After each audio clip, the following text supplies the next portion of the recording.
David John बिर्नी और Catherine Margaret बिर्नी पैर्थ के एक ऑस्ट्रेलियाई दंपति थे जिन्होंने 1986 में अपने घर पर 4 महिलाओं की हत्या की थी, साथ ही 5वीं की हत्या का भी प्रयास किया था। इन अपराधों को प्रेस में मूरहाउस हत्याओं के रूप में संदर्भित किया गया था, जो पैर्थ के उपनगर विल्गी में 3 मूरहाउस स्ट्रीट पर बिर्नी के पते के कारण हुआ था। डेविड बिर्नी 5 बच्चों में सबसे बड़े थे और पैर्थ के अर्ध ग्रामीण उपनगर विटल ग्रोव में पले बड़े थे। स्कूल के दोस्त और चर्च के परिचित बिर्नी के परिवार को एक अव्यवस्थित परिवार के रूप में याद करते हैं और शराब, अनैतिकता और अनाचार से जुड़ी अक्सर अफवाहों का शिकार होते थे। परिवार ने कभी भी एक साथ नियमित रूप से भोजन नहीं किया और बिर्नी के माता पिता अपने बच्चों के लिए खाना नहीं पकाते थे। 1960 के दशक की शुरुआत में बिर्नी के माता पिता ने परिवार को दूसरे पैर्थ उपनगर में ले जाने का फैसला किया, जहां वह अंततः आपसी दोस्तों के माध्यम से कैथरीन हैरिस से मिले। 15 साल की उम्र में उन्होंने स्कूल छोड़ दिया और पास के एस्कॉट रेसकोर्स में एरिक पानहम के लिए प्रशिक्षु जॉकी बन गए। वहां अपने समय के दौरान बिर्नी ने घोड़ों के साथ शारीरिक दुर्व्यवहार किया और प्रदर्शनवाद की आदत विकसित की। एक रात बिर्नी अपने सिर पर केवल मोजे पहने हुए एक बुजुर्ग महिला के कमरे में घुस गया, जहां वह बोर्डिंग कर रहा था और उसके साथ बलात्कार करने का प्रयास किया। किशोरावस्था तक बिर्नी कई दुष्कर्मों और संगीन अपराधों के लिए जेल में आ जा चुका था। वयस्क होने पर वह सेक्स और पोर्नोग्राफी का आदी हो गया और पैराफिलियाक हो गया। 20 की उम्र में बिर्नी ने अपनी पहली पत्नी से शादी की और उसकी एक बेटी तान्या थी, जो उसकी गिरफ्तारी के समय 10 साल की थी। बिर्नी की गिरफ्तारी के बाद से तान्या ने अपना उपनाम बदल लिया है। उसने कभी शादी नहीं की और उसके कोई बच्चे नहीं हैं। उसने कहा, मैं एक और डेविड बिर्नी पैदा। 1986 के अंत में हत्याओं के समय बिर्नी पैर्थ के उपनगर विलेगी में एक कार विध्वंसक की दुकान पर कार्यरत था। कैथरीन बिर्नी का जन्म कैथरीन मार्गरेट हैरिस के रूप में 23 मई 1951 को हुआ था। वह 2 साल की थी जब उसकी मां डोरेन अपने भाई को जन्म देते समय मर गई, जो खुद 2 दिन बाद मर गया। कैथरीन को पालने में असमर्थ उसके पिता हेरोड ने लड़की को उसके नाना नानी के पास रहने के लिए भेज दिया। 10 साल की उम्र में हिरासत विवाद के परिणामस्वरूप हेरोड को कैथरीन की एकमात्र हिरासत वापस मिल गई। कैथरीन की मुलाकात डेविड से 12 साल की उम्र में हुई और 2 साल बाद उसके साथ उसका रोमांटिक रिश्ता शुरू हो गया। उसके पिता ने कई मौकों पर उससे डेविड को छोड़ने की विनती की, क्योंकि उसके साथ उसके संबंध के कारण उसे पुलिस के साथ परेशानी हो रही थी, जिसके परिणामस्वरूप उसे किशोरावस्था में एक युवा जेल में भेज दिया गया था। परोल अधिकारी द्वारा प्रोत्साहित किए जाने पर कैथरीन ने मैक्लॉघलिन परिवार के लिए एक हाउसकीपर के रूप में काम करना शुरू कर दिया। उसने अपने 21वें जन्मदिन पर डोनाल्ड मैक्लॉघलिन से शादी की और उसके 7 बच्चे हुए। उनका पहला बेटा बचपन में एक कार की चपेट में आकर मर गया था। 1985 में कैथरीन ने अपने परिवार को छोड़ दिया और डेविड के साथ अपने रिश्ते को फिर से शुरू कर दिया। इस जोड़े ने कभी कानूनी रूप से शादी नहीं की, लेकिन कैथरीन ने डीप पोल द्वारा अपना उपनाम बदल लिया। 5 हफ्तों की अवधि में बिर्नी दंपति ने 15 से 31 वर्ष की आयु की 5 महिलाओं और लड़कियों का अपहरण किया। एक को छोड़कर सभी पीड़ितों के साथ 3 मूरहाउस स्ट्रीट स्थित दंपति के निवास पर बलात्कार किया गया और बाद में उनकी हत्या कर दी गई। एकमात्र अपवाद उनका अंतिम शिकार था, जो अपने अपहरण के अगले दिन भाग गया और पुलिस को वापस बिर्नी के घर ले गया। इस प्रकार उनके अपराध की होड़ समाप्त हो गई।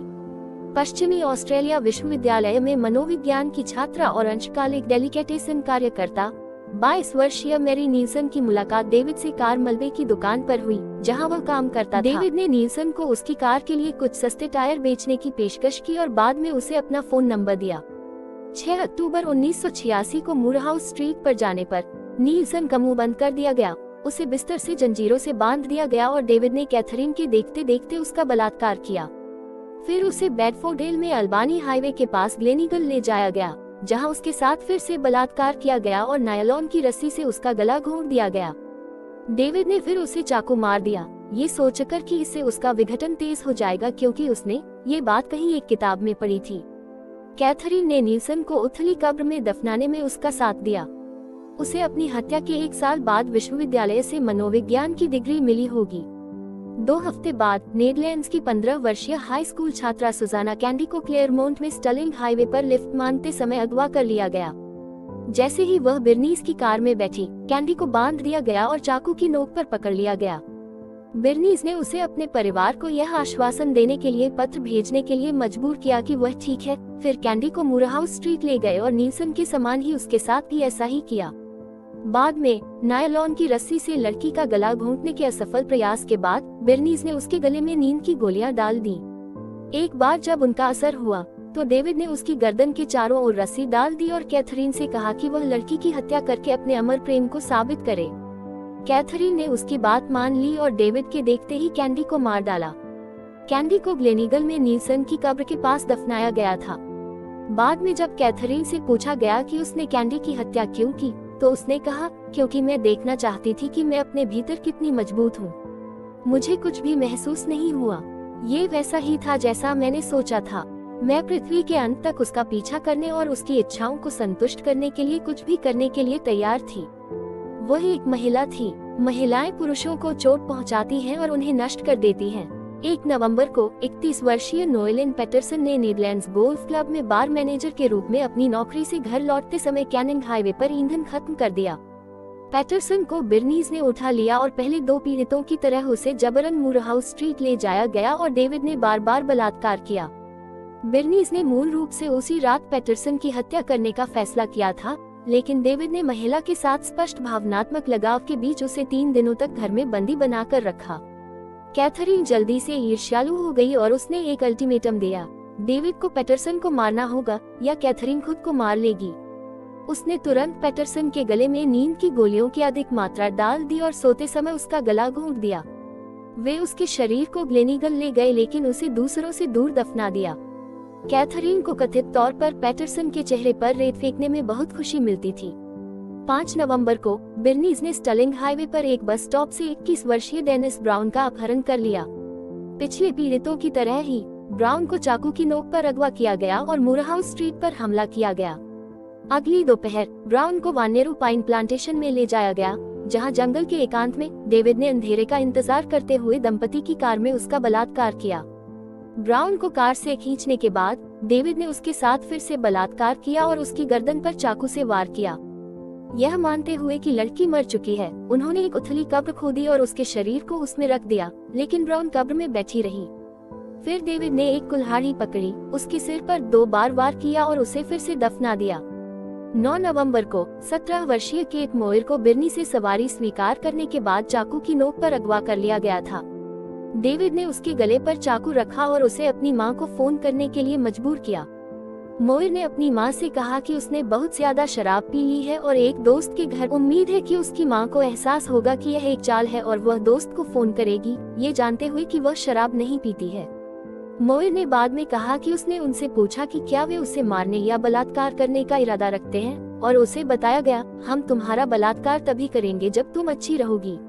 उसे बिर्नी के लिए नृत्य करने के लिए मजबूर किया गया और डेविड को हथकड़ी लगाकर उनके बिस्तर पर सोने के लिए मजबूर किया गया। डेविड के पकड़े जाने के अगले दिन काम पर जाने के बाद कैथरीन ड्रग डील करने के लिए सामने के दरवाजे पर गई और मोयर को बिस्तर से बांधना भूल गई। मोयर ने पास की खिड़की का ताला तोड़ दिया और उसमें से चढ़ गई, लेकिन उसका सिर कंक्रीट से टकरा गया। कई पड़ोसियों के दरवाजे खटखटाने के बाद वह एक गेट कूद गई और डेविड के कुत्ते ने उस पर हमला कर दिया। वह पास की एक वैक्यूम क्लीनर की दुकान में भाग गई और मालिक को बताया कि उसके साथ बलात्कार हुआ है। मोयर ने पुलिस को अपनी आपबीती बताई, जबकि कुछ अधिकारी शुरू में उसकी कहानी पर संदेह कर रहे थे। 22 वर्षीय कांस्टेबल लॉरा हैंडकॉक ने शुरू से ही उस पर विश्वास कर लिया, क्योंकि उसने बिर्नीज के पते और टेलीफोन नंबर सहित बहुत सारी जानकारी दी थी। बिर्नी ने खुद को छद नाम दिए थे, लेकिन मोयर ने डेविड का नाम दवा की बोतल पर पढ़ा था।